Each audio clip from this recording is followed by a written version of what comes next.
I know we have a big debate in the country about the cost of living and how we need to reduce the cost of food, but it boils down to what we do as farmers.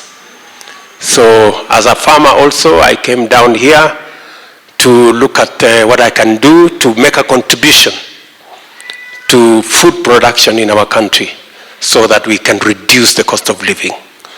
And this year I have purposed that I want to do twice in terms of productivity in my farm, so that I can make my small contribution to producing food in our nation and eventually to reduce the cost of living.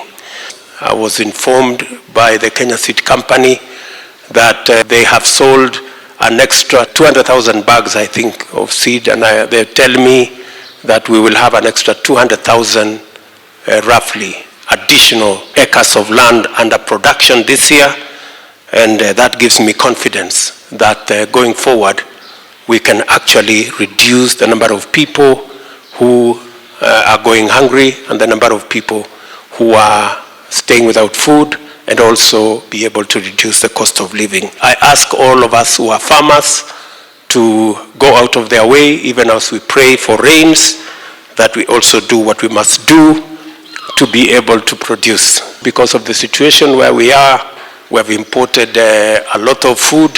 I think beginning this week, it will get to the market, but that is not the solution. The solution is really in making sure that we produce our food locally, because indeed we have the capacity to.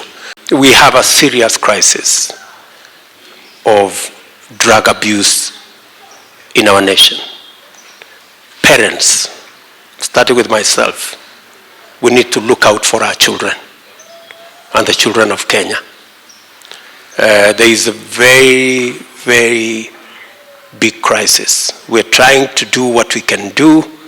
I recently appointed a new board for NACADA. I'm working with all the other arms of government. But even as we do that at the government level, we must have a combined effort from the families so that we can meet somewhere halfway and make sure that we secure, protect our children and protect our nation from the dangers and the real threat of drug abuse in our nation.